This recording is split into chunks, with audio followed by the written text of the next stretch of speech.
Assalamualaikum warahmatullahi wabarakatuh. Alhamdulillah, alhamdulillah, summa alhamdulillah.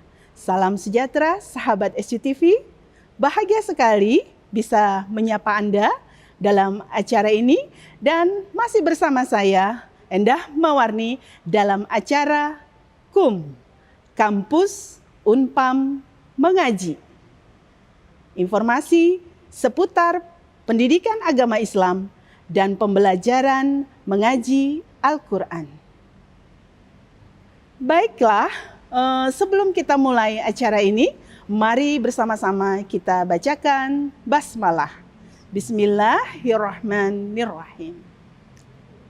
Selanjutnya, untuk mempersingkat waktu, mari kita dengarkan lantunan kalam ilahi yang insya Allah akan dibawakan oleh Ananda Sukirman, mahasiswa semester akhir, Prodi S1 Akuntansi dengan Sari Tilawah Asmaul Husna, mahasiswa semester 1, program studi PKN, dengan tilawah Quran Surat Al-Isra ayat 70. Kepada keduanya kami persilahkan. Assalamualaikum warahmatullahi wabarakatuh.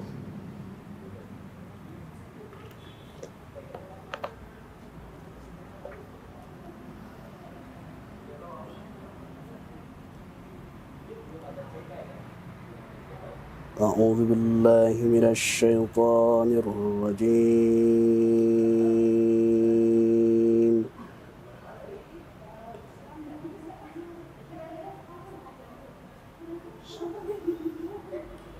Bismillahirrahmanirrahim.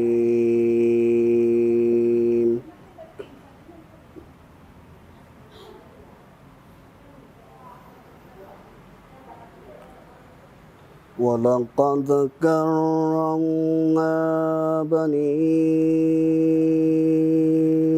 Adam wa hamalnahum fil barri wal bahri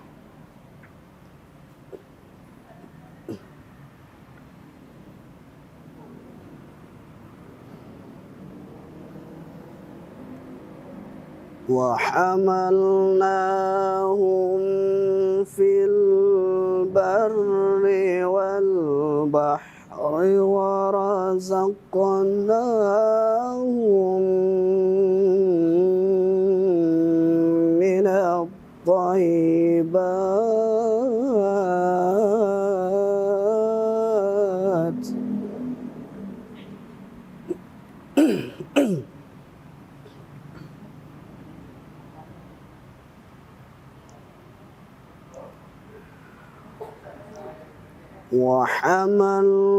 وحملناهم في البر والبحر ورزقناهم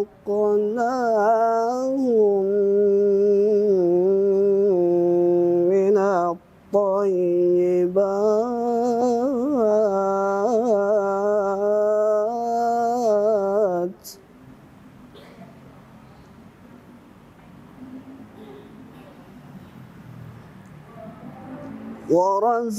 ورزقناهم من الطيبات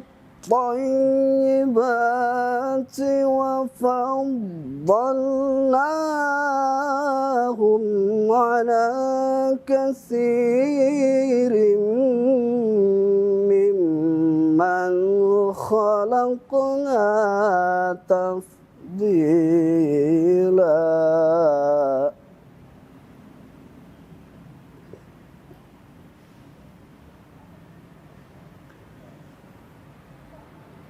وَلَقَدْ كَرَّمْنَا بَنِي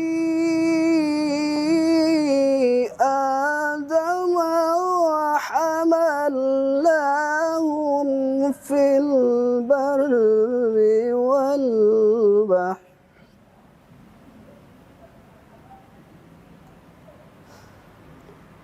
وحملناهم في البر والبحر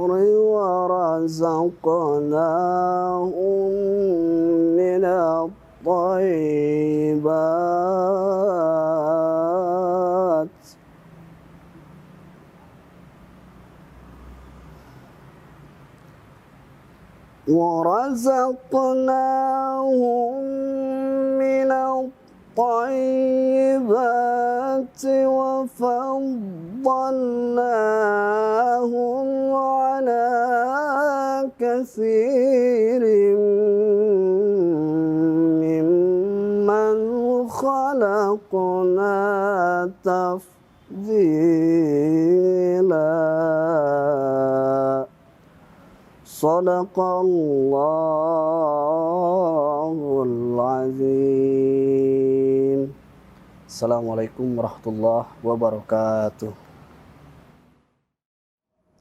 Aku berlindung di bawah naungan-Mu ya Allah dari godaan setan yang terkutuk.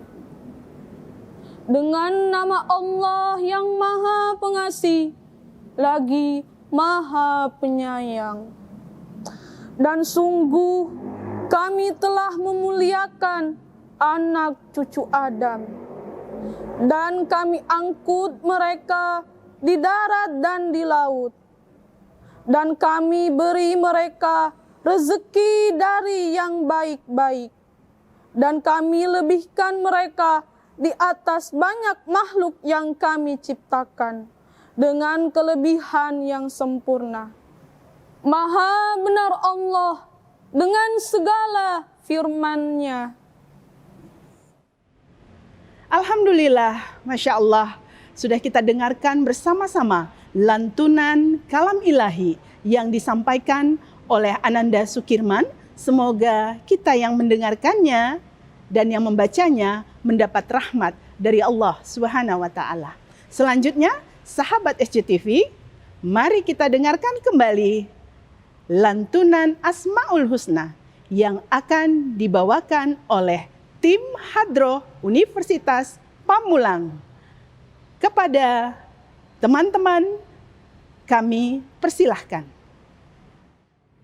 Ya Rasulullah, salamun alaik, ya rafi'a syani wa daraji, afataya jiratal alamin, ya uhailal judi wal karami, lawah salamun alaik, ya rafi'a syani wa daraji, afataya jiratal alamin, ya uhailal judi wal karami, nahnu jiranu bidzal harami,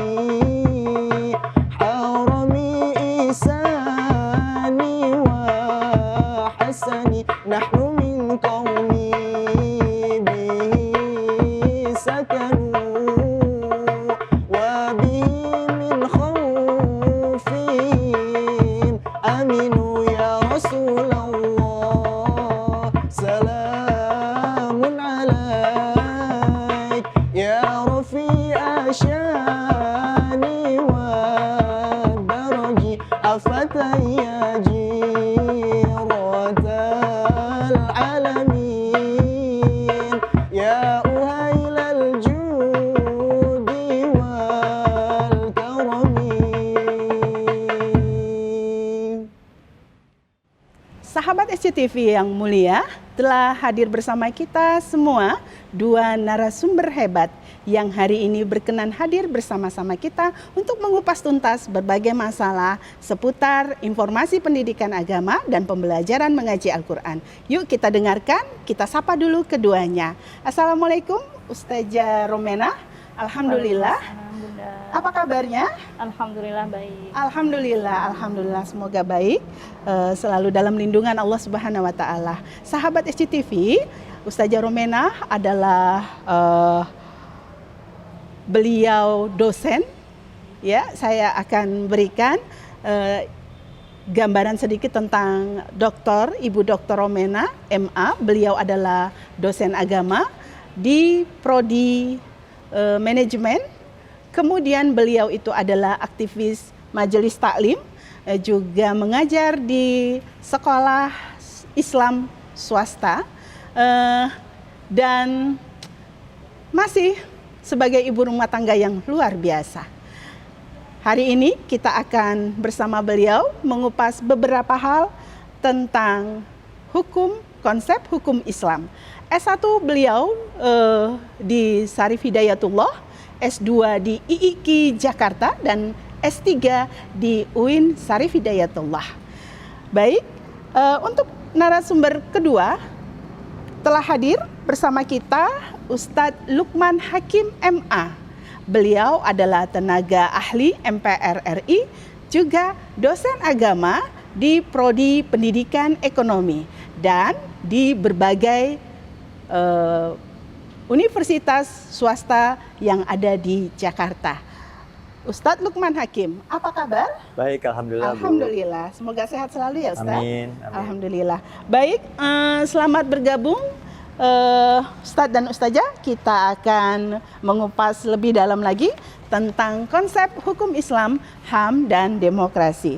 Baik Ustadz, Ustazah Romenah, sebagai warga negara Indonesia, tentu kita tidak asing lagi mendengar kata pemilu, yang umumnya terjadi saat pemilihan kepala negara. Hal ini adalah salah satu bentuk demokrasi dalam bernegara, yaitu memilih pemimpin dari suara rakyat. Sedangkan kita ketahui bahwa mayoritas warga negara Indonesia adalah Muslim. Gitu ya Ustazah Romenah ya? Baik. Nah, yang sudah seharusnya segala sesuatu itu kita kembalikan kepada hukum Islam. Dan memilih pemimpin juga sebagai salah satu hak rakyat yang dapat dikaitkan dengan hak asasi manusia. Bolehkah saya sedikit meminta pandangan Ustazah Romenah dan Ustadz Lukman tentang bagaimana sesungguhnya konsep hukum Islam, HAM, dan demokrasi dalam pandangan Islam. Lalu bagaimana nanti penerapannya? Boleh kan Ustazah Romenah dan Ustadz Lukman? Siap. Boleh ya? Siap. Tapi nanti dulu, jangan dijawab dulu. Gitu. Jangan dijawab dulu, nanti Ustazah Romenah dan Ustadz Lukman boleh menjelaskannya satu persatu secara rinci agar sahabat SCTV di rumah tidak penasaran. Tetap berada di sini, jangan kemana-mana, karena kami akan kembali setelah yang satu ini. Hai semua, pada tahu nggak penyakit apa yang masuk di jajaran perawatan termahal? Jawabannya adalah talasemia. Talasemia adalah penyakit tidak menular yang berupa kelainan darah turunan, di mana usia darah merah lebih pendek dari normal. Jadi, sel darah merah mudah rusak dan penderita harus transfusi darah seumur hidup. Talasemia diturunkan kalau pembawa gen punya anak dengan sesama pembawa gen juga. Makanya, deteksi dini deh, biar tahu kita punya gen talasemia apa enggak.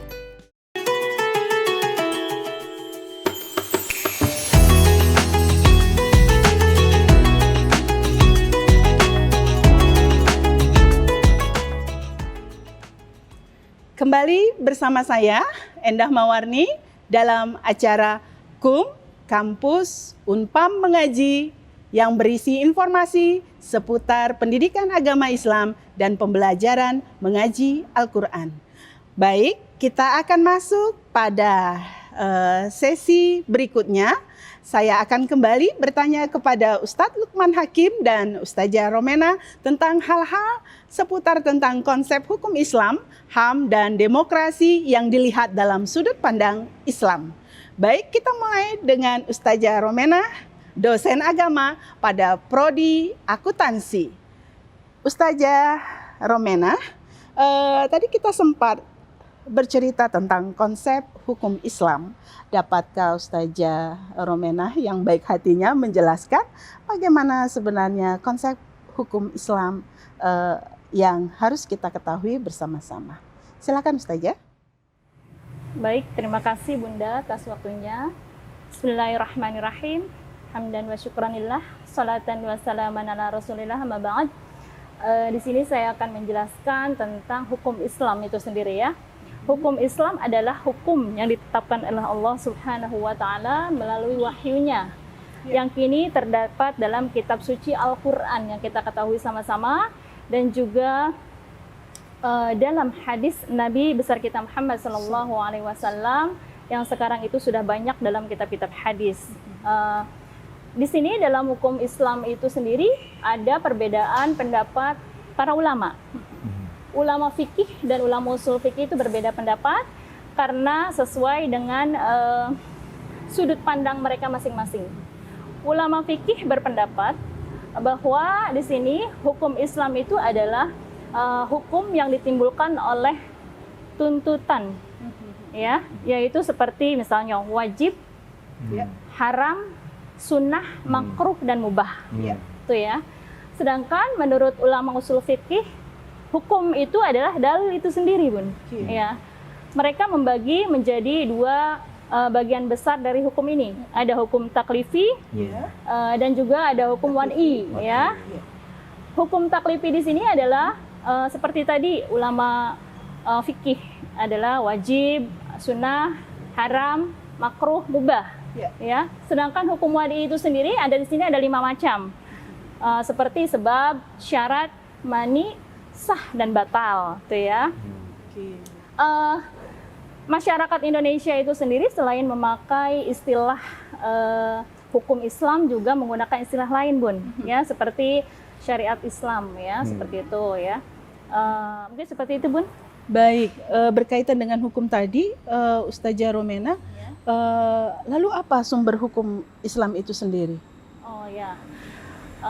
Sangat bagus ya, Bun. Sumber hukum Islam itu sendiri secara umum kita ketahui adalah Al-Qur'an, ya, hadis, ya, lalu ijma ulama, dan juga qiyas, seperti itu ya.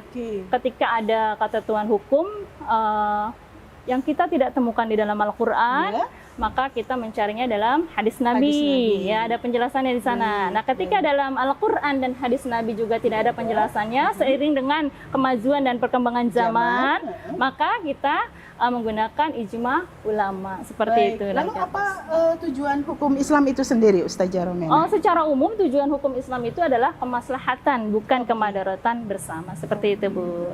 Baik. Masya Allah, penjelasannya luar biasa. Saya ingin Ustadz Lukman untuk menambahkannya. Monggo Ustadz Lukman. Baik, Bu. Terima kasih atas kesempatannya, Bu Enda yang baik hati. Bismillahirrahmanirrahim. Sebagaimana tadi disampaikan oleh Bu Dr. Romana, bahwa hukum Islam itu memang memiliki sumber, sebagaimana hukum-hukum yang lain juga pasti punya sumber, termasuk juga hukum Islam. Yang menarik dari hukum Islam itu ternyata sumbernya sebagaimana tadi dikatakan sama Bu Romena itu ada 4. Gitu. Kalau undang-undang, kalau hukum-hukum yang lain kan sumbernya hanya 1 atau 2 gitu. Tapi hukum Islam tuh ada 4 gitu. Itu menandakan bahwa sebetulnya kaya sekali hukum Islam itu, gitu. Kaya sekali dan itu memang harus ada pendalaman lebih lanjut untuk menggali kekayaan dari hukum Islam itu sendiri, Bu. Kira-kira itu. Ada 4 tadi ya? Ya, Ustadz Lukman boleh lebih rinci lagi menjelaskan 4 itu apa aja? Iya, kalau secara umum sebenarnya 2, Bu. Ada yang mengatakan dalil nakli dan dalil akli. Dalil nakli itu adalah teks-teks yang tertulis seperti Al-Quran dan Al-Hadis. Kalau dalil akli itu adalah dalil yang diperas dari pikiran-pikiran para ulama, yaitu contohnya adalah sebagaimana dikatakan ada namanya ijma, ada yang namanya qiyas gitu. Ada lagi sebetulnya yang ketiga, namanya istihsan, ya Bu ya. Namanya istihsan gitu. Nah, 3 hal tadi itu disebut dengan kata lainnya, itu disebut dengan ijtihad. Ijtihad. Berkumpulnya beberapa orang untuk merumuskan suatu ketetapan hukum. Masya Allah, istihad tadi ya.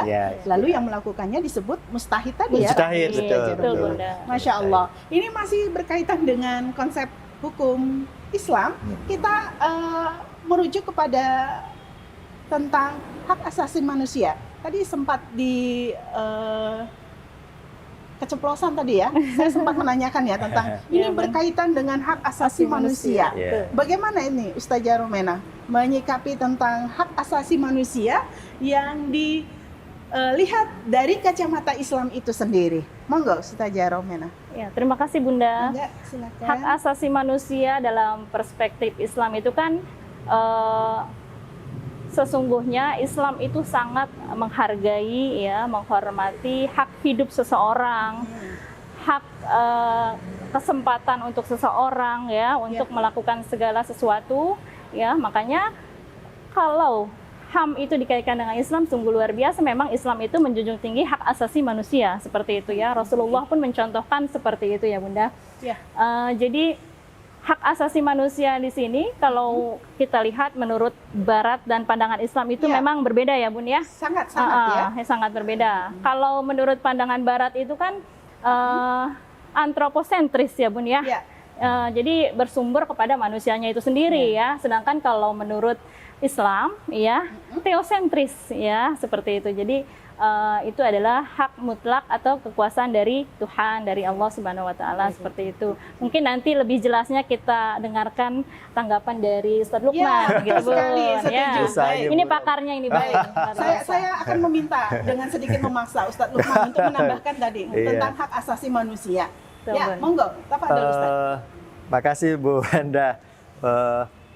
Gini, saya teringat soal hak asasi manusia itu sebagaimana yang pernah disampaikan oleh Nabi dalam khutbatul wada, Bun. Iya. Ya. Ini menarik nih, Bun. Khutbatul wada itu adalah khutbah yang lumayan panjang yang disampaikan oleh Nabi kita Muhammad SAW, gitu ya. Dan di saat itu memang inti poinnya itu adalah bicara tentang sebetulnya hak asasi manusia. Salah satu petikannya itu adalah kata-katanya begini. Tidak ada satu kaum pun yang paling mulia di sisi, tidak ada satu kaum pun yang berhak mengklaim paling mulia, gitu ya. Baik itu apakah dia orang Arab, apakah dia orang asing, apakah dia orang Persia, hanya satu ukurannya, yaitu apa? Bertakwa, gitu. Nah, takwa itu kan ukurannya sangat kualitatif, gitu. Dan itu artinya bahwa kata-kata Nabi itu mencerminkan bahwa sesungguhnya setiap manusia itu setara, Bun. Gitu, nggak ada yang lebih mulia. Misalkan saya katakanlah anak seorang petani, sementara si A anak seorang raja, si C anak seorang pedagang gitu. Terus kemudian yang anak seorang raja dianggap paling mulia, sementara nggak ada dalam Islam itu. Tidak ada kasta. Jadi semuanya itu dianggap sama. Yang membedakannya hanyalah tadi ketakwaannya. Ketakwaan seseorang gitu. Jadi memang ukuran sangat kualitatif. Jadi sekalipun misalkan dia bertahta, dia berharta, tapi misalkan perilaku hidupnya tidak baik gitu, ya kemuliaan itu akan hilang dengan sendirinya, Bun. Gitu, akan hilang dengan sendirinya. Nah, oleh sebab itu maka kemudian kenapa Islam begitu amat menekankan tentang kualitas tadi itu? Karena anggapannya bahwa memang manusia itu dilahirkan sama, setara semuanya. Bahkan dalam hal mengemukakan pendapat ya. Betul, mengemukakan pendapat. Nah, dalam hal mengemukakan pendapat tadi, masuknya nanti kepada demokrasi. Betul. Seperti apa demokrasi di Indonesia sekarang ini, Ustadz Lukman Hakim? Ya, banyak yang mengatakan, pakar hari ini mengatakan bahwa demokrasi hari ini baru menyentuh pada level prosedural, Bun. Yang dimaksud prosedural itu maksudnya gini. Pemilu dilaksanakan 5 tahun sekali, gitu kan. Mengganti kekuasaan, gitu kan. Terus kemudian pejabat elektoral seperti presiden, kepala daerah itu dibatasi hanya boleh 2 periode, itu dia. Mekanismenya juga sudah diatur, gitu kan, 5 tahun sekali. Hanya saja yang belum itu adalah pada tahap substansinya, Bun. Kenapa belum pada tahap substansinya? Karena gini. Demokrasi tidak hanya berisikan tentang bagaimana kita memilih calon-calon pemimpin kita. Ustadz Lukman Hakim MA, menarik sekali pembicaraan kita. Saya ingin bertanya tentang perbedaan musyawarah dan demokrasi. Monggo, Tat. Baik, Bu Endah. banyak orang menyamakan demokrasi dengan musyawarah gitu. Memadankannya memang beberapa istilah itu bisa dibilang tepat tapi juga tidak semuanya sama gitu. Misalkan karena gini, biasanya demokrasi itu mengacu pada konsep yang disebut dengan majoritarian gitu. Jadi dipilih atau disepakati oleh banyak orang gitu. Kadang-kadang yang banyak itu belum tentu objektif. Belum tentu ideal dengan latar belakang masing-masing. Tapi kadang-kadang yang minoritas itu gitu, itu justru lebih baik. Misalkan ada contohnya, ada pendapat 1.000 mahasiswa tentang satu kasus, sementara dia nggak expert, nggak ahli di bidang itu. Sementara ada satu profesor yang ahli di bidang itu mengatakan ini pendapatnya. Lalu kemudian mana yang paling benar kalau misalkan kita ukurannya itu adalah majoritarian? Tentu adalah yang banyak ini, yang mayoritas ini. Sementara yang si profesor yang satu orang itu salah. Ya, karena dia cuma sendiri, dia minoritas. Nah, oleh sebab itu yang kayak begitu itu gitu. Nah, itu kadang-kadang kelemahan dari demokrasi. Gitu. Nah, oleh sebab itu maka kemudian saya tidak terlalu sepakat mengatakan bahwa demokrasi itu adalah sama dengan gitu musyawarah. Karena ada beberapa part-part tertentu, gitu, bagian-bagian tertentu dari musyawarah yang sebetulnya itu tidak diambil dalam demokrasi. Misalkan itu tadi pendapat minoritas tadi itu, pendapat orang-orang ahli, gitu kan? Karena orang ahli itu misal gini, di DPR itu kan tidak ada representasi pakar. Kan nggak ada, yang ada itu ada representasi partai politik yang diwakili oleh orang per orang itu tadi kan, yang dipilih oleh pemilu gitu. Apakah mereka ahli di bidang hukum? Belum tentu kan, gitu. Apakah dia ahli di bidang keuangan? Belum tentu kan. Gitu. Walaupun memang dalam proses mekanisme pengambilan keputusannya mereka juga mengundang para pakar untuk memberikan masukan-masukan. Ya gitu. Cuman memang kan idealnya gini Bun. Idealnya itu kan dalam Islam itu ada namanya konsep yang disebutkan oleh para pakar itu namanya tuh ahlul hal wal aqdi. Gitu kan. Nah, ya itu apakah anggotanya itu dipilih? Bisa iya, bisa tidak. Apakah dia mewakili representasi dari kelompok-kelompok tertentu? Bisa iya, bisa tidak. Pokoknya prinsipnya bahwa di situ berhimpun para ahli gitu ya dalam berbagai macam bidang untuk memutuskan suatu perkara kenegaraan gitu Bu. Kayak gitu. Makanya memang itu ya terlihat di situ tadi terlihatnya ya, di situ gitu. Memang ada yang mengatakan gini Bun. Itu kan demokrasi yang belum sempurna, gitu kan? Yang sebagaimana tadi saya contohkan itu, betul saya setuju itu. Memang sesuatu kan belum sempurna, makanya kemudian kita harus setiap dari hari ke hari gitu, dari masa ke masa melakukan penyempurnaan itu. Kalau disambungkan dengan Islam sendiri, bagaimana demokrasi dalam pandangan Islam? Dalam pandangan Islam. Islam sama sekali tidak pernah mengatakan demokrasi itu sesuatu yang buruk, bukan, sama sekali tidak. Walaupun memang gini, dalam proses misalkan pengambilan keputusan atau suksesi kepemimpinan, dalam kitab-kitab yang ditulis misalkan oleh, contoh misalkan dalam kitab yang ditulis oleh Al-Mawardi dalam Ahkamus Sultaniyah itu gitu, memang tidak menyebutkan demokrasi, gitu. Yang pokok prinsipnya sini aja, baik itu yang dikemukakan oleh Al-Mawardi, Ibnu Sina, Ibnu Taimiyah, Al-Farabi dalam Madinah Al-Fadilah itu apapun jenisnya, apapun pemimpinnya mau dipilih dengan mekanisme apapun, kalau ketika dia sudah jadi penguasa hanya satu, adalah adil. Adil tadi. Sahabat SCTV, menarik sekali tadi yang disampaikan oleh Ustadz Lukman Hakim MA tentang demokrasi. Saya ingin mendengarkan tanggapan Ustazah Romena tentang demokrasi itu sendiri. Bagaimana Ustazah Romena? Ya, terima kasih Bunda. Alhamdulillah saya pikir tadi dari pemaparan Ustadz Lukman sudah cukup lengkap ya, dari contoh gitu ya Bun ya, sampai perumpamaan tentang keju tadi. Nah, tapi kita mesti ingat ya Ustadz Lukman bahwa dalam demokrasi itu sendiri kita tidak boleh terlalu kebablasan, seperti itu bahasanya bablas gitu ya. Ibarat sebuah rumah Bunda, demokrasi itu ada 3 penyanggahnya. Yang pertama itu parpol ya, tentu saja partai politik. Selanjutnya adalah kebebasan sipil, kebebasan sipil. Ya, lalu adalah penegakan hukum Bun, ya. parpol itu sendiri harus sesuai dengan visi misi partai politik tersebut, ya. Artinya jangan sampai nanti malah partai politiknya sendiri yang tidak benar seperti itu ya Bun ya. Terus seperti tadi sudah dibahas oleh Ustadz Lukman bahwa kebebasan sipil itu juga jangan terlalu bablas, artinya kalaupun dibolehkan untuk berpendapat, tapi harus bertanggung jawab atas pendapatnya gitu ya, bisa dipertanggungjawabkan seperti itu ya. Lalu penegakan hukum, di sini penegakan hukum juga baik dari partai politik dan pemerintah pusat tentunya ya.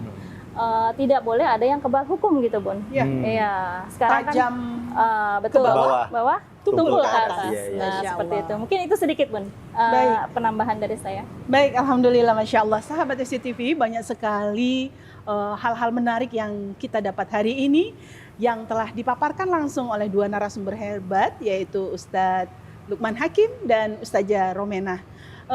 Banyak sekali, saya yakin sahabat SCTV banyak sekali pertanyaan-pertanyaan yang sedang dipersiapkan. Untuk itu kita akan lanjutkan, kita akan bertanya kembali tentang apa-apa saja yang menjadi sesuatu yang ingin kita ketahui lebih dalam lagi. Baik, jangan kemana-mana, tetaplah di sini karena kami akan kembali dengan sesuatu yang dahsyat. Terima kasih. Silakan diminum, Ustaz, Ustazah. Terima kasih.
Terima kasih sahabat SCTV yang masih tetap setia bersama acara KUM, Kampus Unpam Mengaji. Acara tentang seputar informasi pendidikan agama dan pembelajaran mengaji Al-Quran. Saat ini masih bersama dua narasumber hebat yang masih berada bersama kita, Ustadz Lukman Hakim MA dan Ibu Dr. Romenah, yang hari ini akan menjelaskan kembali secara gamblang tentang hal-hal yang telah dituangkan sebagai pertanyaan dari sahabat-sahabat SCTV. Yuk kita dengarkan Ustazah Romenah, ada pertanyaan dari teman-teman sahabat SCTV tentang seputar konsep hukum Islam.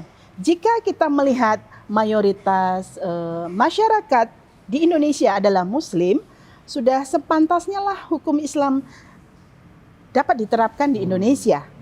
Sedangkan selama ini kita mengikuti aturan hukum pemerintah yang tertuang dalam Undang-Undang Dasar 1945.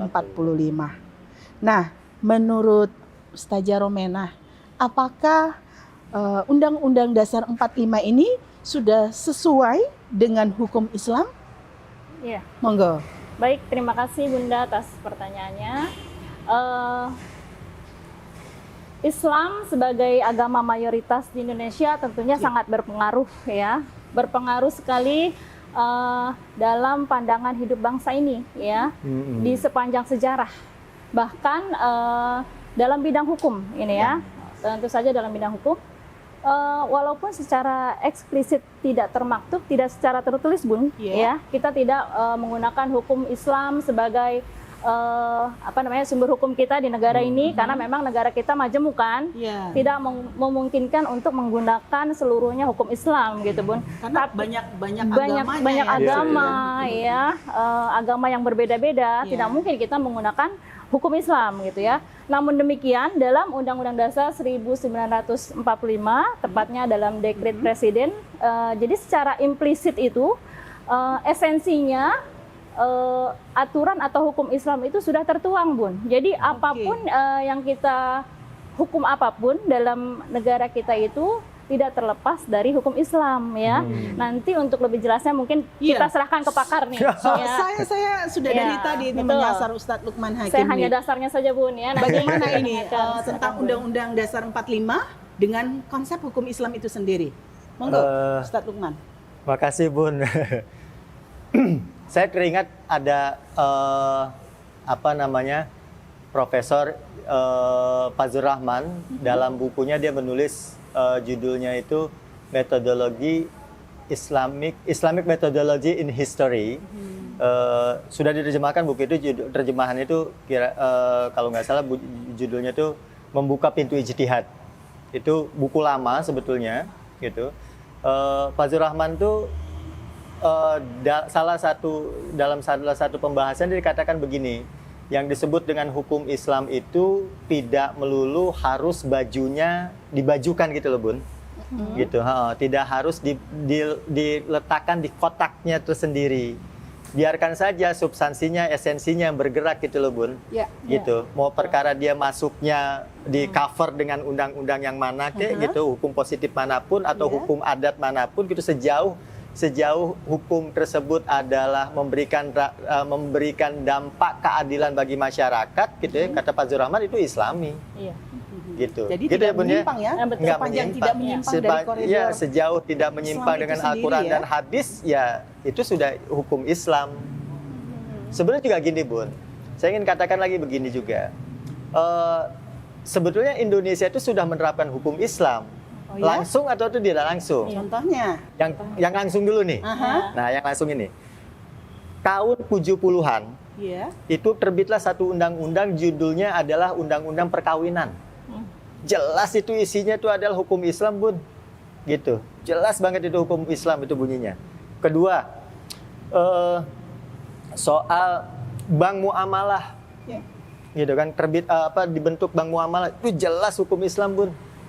Gitu kan. Terus apalagi soal yang baru-baru yang belum lama nih, misalkan soal undang-undang pesantren, jelas itu Bun, itu mengakomodir kepentingan umat Islam, itu warna Islamnya kental bener Bun di situ Bun, kayak gitu. Itu yang langsung. Ya. Yang tidak langsung apa? Yang tidak langsung misalkan dalam praktek hukum positif kita, Iya. misalkan KPK nih, Ya. KPK itu menetapkan seseorang bisa menjadi tersangka apabila dia memiliki 2 alat bukti yang sah. 2 alat bukti yang sah. Nah, Dalam Islam? dalam Islam jelas, Bun. Jelas. Gitu Ya, kan? Iya kan, betul, kita buka betul. kitab fikih manapun gitu kan mengatakan bahwa ya kalau seorang bisa ditersangkakan Bersalah. iya bersalah kan harus ada 2 saksi. 2 saksi. Kalau laki-laki, Iya. perempuan malah 4 4. gitu kan. Kayak gitu. Tapi kan paling nggak gini, 2 alat bukti itu kan definisinya kan bukan, tapi itu kan bukan saksi. Ya, tapi kan alat bukti itu kan bisa bersaksi, Bun. Contoh misalkan pembunuhan. Pembunuhan orangnya nggak ada, tapi sidik jarinya ketinggalan. Kan itu artinya, oh ini pembunuhnya si A nih, oh pembunuhnya si B nih. Dapat dilacak Kan bisa melalui dilacak, sidik jari benar tadi. sidik jarinya. Nggak ada saksinya jelas, nggak ada saksi. Tapi alat buktinya ada di situ. Gitu. Terus apalagi? Kalau kita lihat lagi misalkan gini, dalam sejarah sidang-sidang BPUPKI, ketika ditetapkan Pancasila sebagai dasar negara, lalu kemudian Undang-Undang Dasar Undang-Undang 1945 menjadi Undang-Undang Dasar Negara pada tanggal 18 Agustus 1945 itu, Bun. Itu kan sebetulnya ada satu kejadian di pagi hari itu gitu ya, di pagi hari itu di mana gitu kan ada saudara-saudara kita di Indonesia Timur gitu kan. Waktu itu yang menyampaikan itu ada A.A. Maramis yang kebetulan mewakili saudara-saudara kita dari Manado. Manado. Iya, Manado menyatakan keberatannya. dengan tujuh kata itu. Ya. Tujuh kata itu. Lalu kemudian Bung Karno tidak berani menghadap kepada Ki Bagus Hadikusumo, Kasman Singodimedjo, Kiai Haji Hasyim Asy'ari. Ada satu lagi siapa itu? Saya lupa. Dan itu merepresentasikan kelompok Islam pada saat itu. Nggak berani menang. Lalu kemudian yang berani menghadap itu justru Bung Hatta. Kenapa Bung Hatta berani? Hemat saya itu karena Bung Hatta itu gitu ternyata kakeknya itu ahli tarekat, Bun. Iya, jadi Bung Hatta itu punya sedikit pengetahuan tentang agama yang cukup mumpuni kira-kira Juga gitu. punya kekuatan untuk maju ya menghadap. Persis. Lalu kemudian disampaikan ini dengan usulan bahwa ini gimana kita hapus saja 7 kata itu.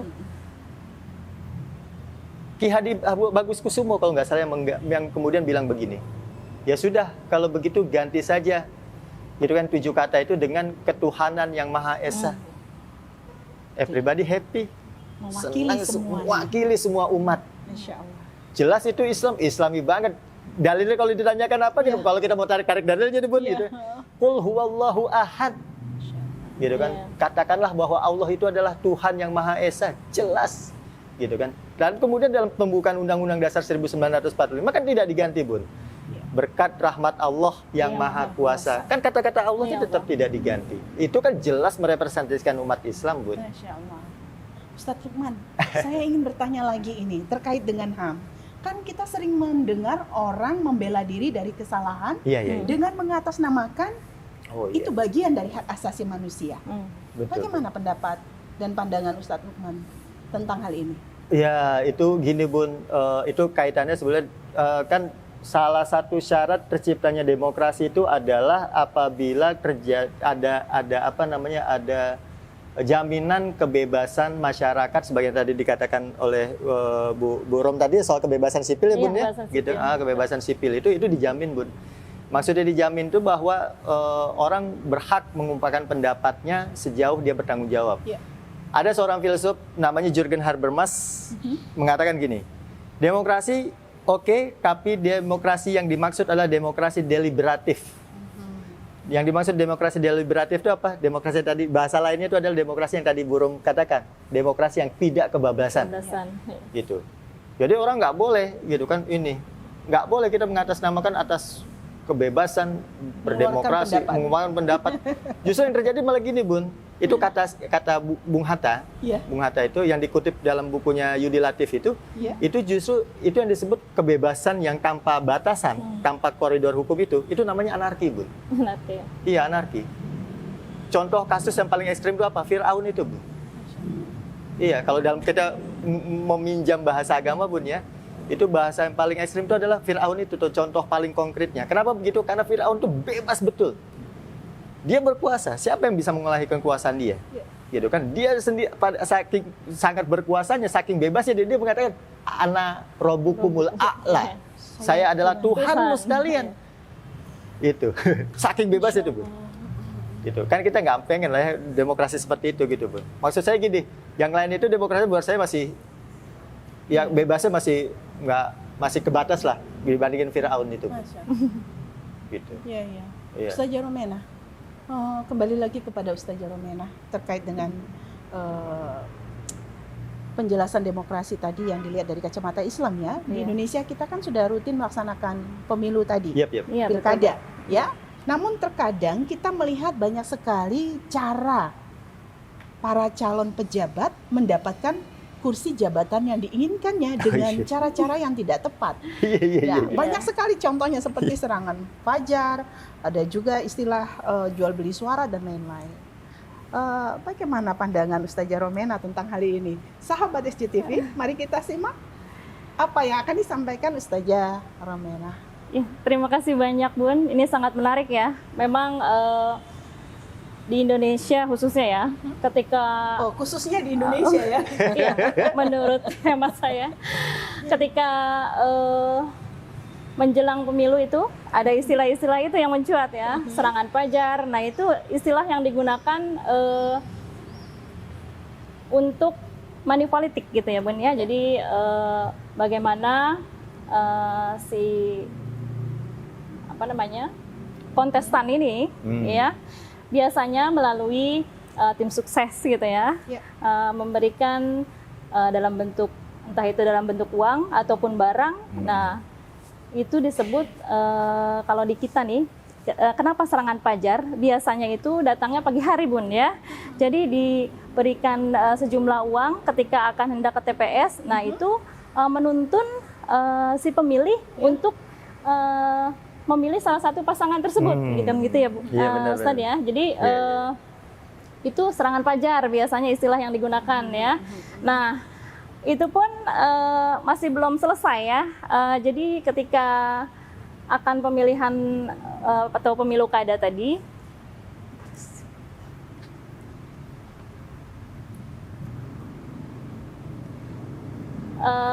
tadi yang ditanyakan lagi apa, Bu? Tentang apa? serangan fajar dan istilah jual beli di dalam Oke. pilkada tadi. Jual beli dalam pilkada itu juga sama dengan serangan fajar tadi ya, artinya money politik ya.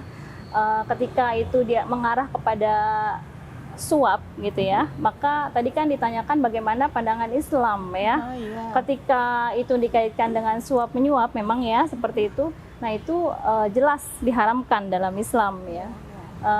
Nanti mungkin lebih jelasnya kembali saya serahkan kepada pakar politik ya. Sebelum membahas itu terkait dengan konsep hukum Islam tadi, pertanyaan Ustazah Romenah yang saya sampaikan tadi dilanjutkan nanti sama Ustadz Lukman Hakim tentang efek jerah apa yang harus kita lakukan agar hukum Islam itu tetap tegak. Oh iya. Ya, tidak seenaknya dilanggar ya tanpa ada konsekuensinya. Sanksi apa yang kira-kira pas harus kita berikan kepada yang melanggar hukum Islam ini? Iya. Baik Bun, makasih. Saya ingin tambahkan sedikit aja dari yang dibilang sama Burum tadi itu. Iya. Saya sering mengistilahkan itu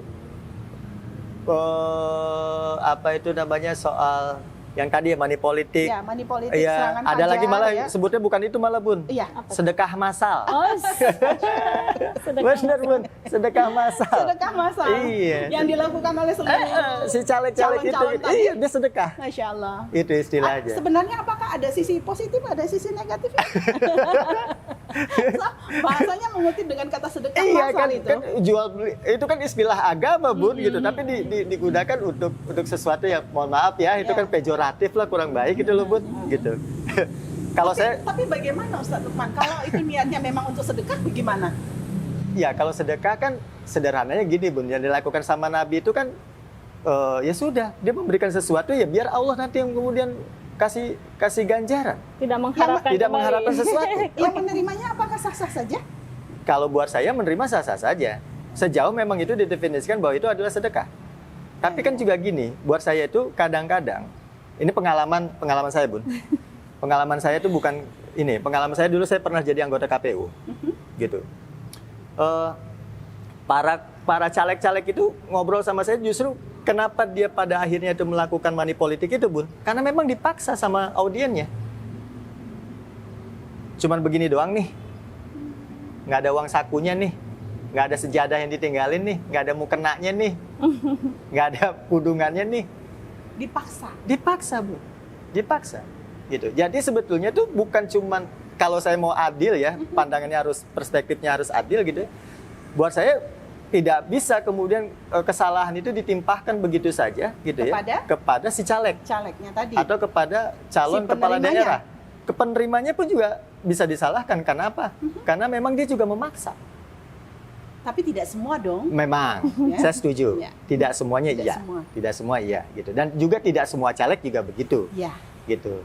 Tidak semua caleg begitu. Cuman kan gini, mau buat saya sih gini, mau partainya nasionalis kek, mau partainya agama kek, kalau udah prakteknya begitu Bun, udahlah nggak berkah deh Bun. Masya Allah. Gitu aja deh.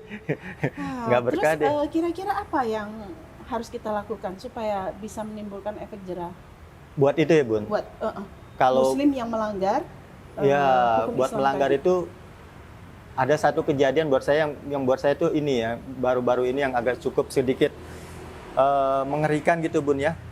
Kiai atau anak kiai, mohon maaf ya, gitu ya, hadirin semuanya ini, gitu, memperkosa santrinya.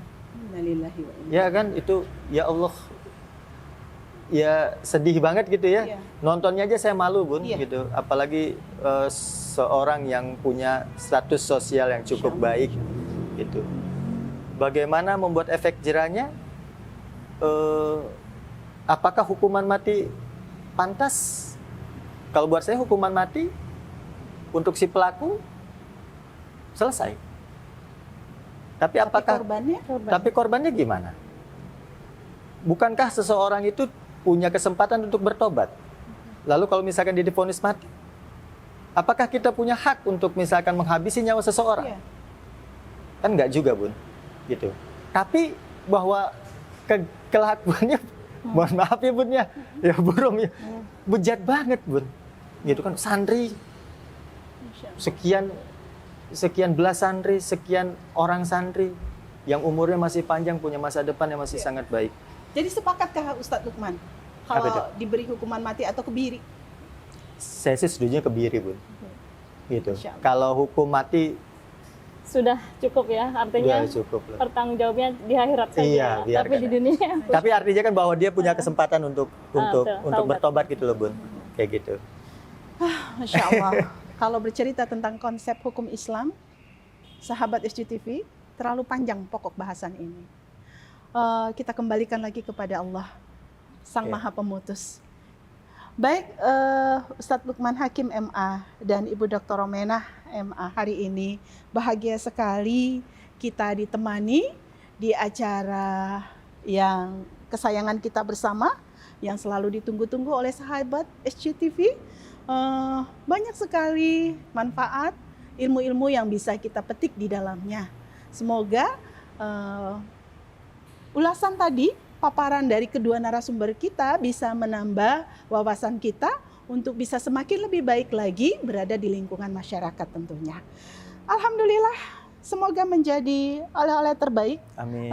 Ustadz Lukman Amin. tadi sudah menjawab, Makasih. memaparkan, juga Ibu Dr. Romenah, Ustazah Romenah yang baik hatinya, sudah memaparkan secara gamblang tentang konsep hukum Islam, HAM, dan demokrasi yang kita lihat dalam perspektif Islam. Jangan kemana-mana, sekali lagi saya sampaikan, karena kita akan kembali setelah jeda iklan berikut ini.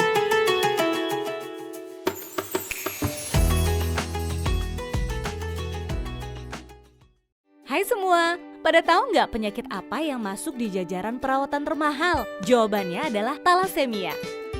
Talasemia adalah penyakit tidak menular yang berupa kelainan darah turunan, di mana usia darah merah lebih pendek dari normal. Jadi, sel darah merah mudah rusak dan penderita harus transfusi darah seumur hidup. Talasemia diturunkan kalau pembawa gen punya anak dengan sesama pembawa gen juga. Makanya, deteksi dini deh, biar tahu kita punya gen talasemia apa enggak.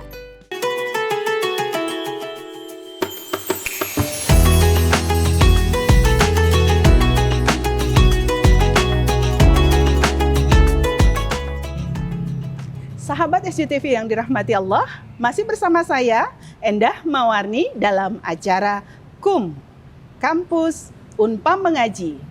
Acara seputar informasi pendidikan agama Islam dan pembelajaran mengaji Al-Quran.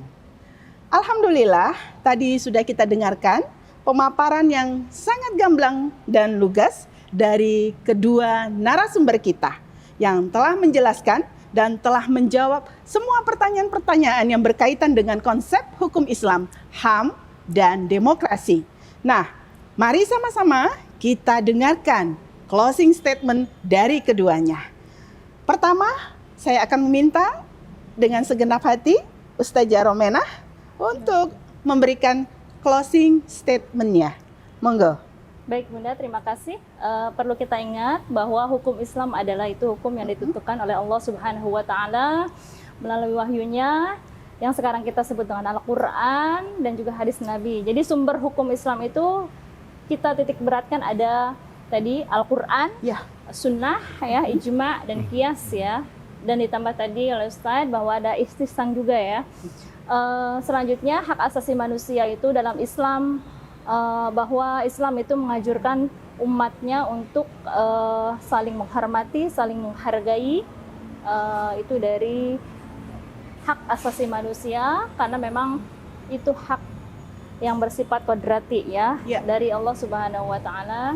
Dan demokrasi dalam Islam ya, tadi sudah dipaparkan begitu gamblang oleh Ustadz bahwa memang demokrasi dalam perspektif Islam itu sering dikaitkan dengan kata musyawarah ya, seperti itu.